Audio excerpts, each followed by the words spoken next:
Yeah, so I'm Thomas Phelan. I'm a 50% owner of We Are Wolf, and I do all the brewing and the daily running of the business. We've been around now for nearly 3 years. It was a concept that we came up with from, so it used to be an old brewery called Saddleworth Brewery, and I left here. I used to brew here, and then I left here for 4 years to join another brewery, became head brewer there. Bumped into Julian Taylor, who's the other 50% owner of We Are Wolf, one summer, and we came up with this concept of reopening Saddleworth Brewery under a different name and making modern American craft beer.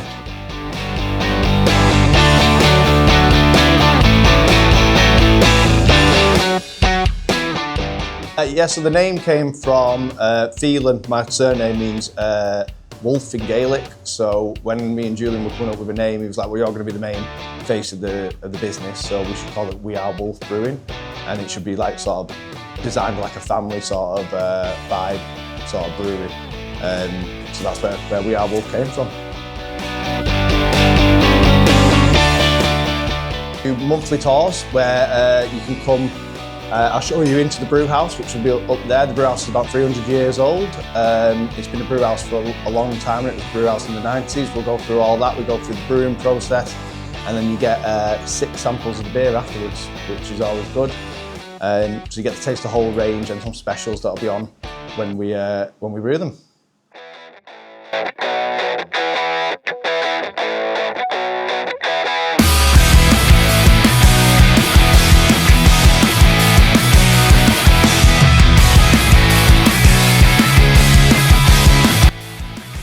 The idea with this sort of beer is I want to start high with my gravity and end high with my gravity.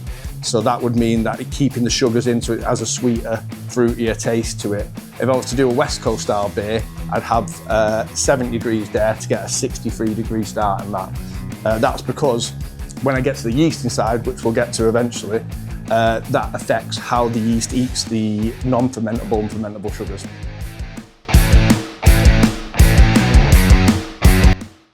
Citra, Motueka, which is a New Zealand hop, and then Centennial to add a tiny little bit of grassiness into it. The Centennial went in after batch number 3 because even though it was selling quite well, I thought it needed just a little bit of extra to it, just something that it wasn't so soft, it didn't taste just like juice, it had a bit of a hoppier, greener character to it, so that's what we did, and it sold pretty well since, and we've kept the recipe the same.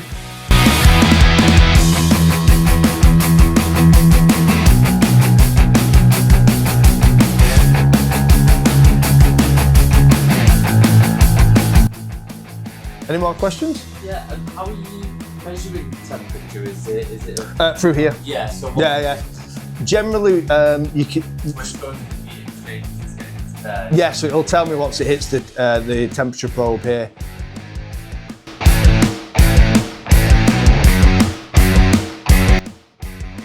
It's 4.5%, and it's a West Coast style beer, so American. West Coast Pale. Yeah. Any questions, just come grab me, and then when you want your other one, we'll give it, and I'll tell you what's in that. Hops in that is Centennial, Citra, and Magnum.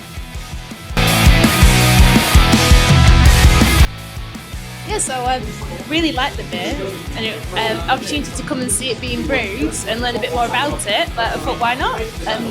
Just new to the area, so learning a bit more about the local businesses and the things that are going on. Yeah, so it's really fun so far, and I'm having a great time. We turned up. I thought this is quite small for how's it gonna keep it going almost. It was really interesting, absolutely fascinating. I had in my head that the brewing process was probably a lot more simpler than sort of every single step that we went through.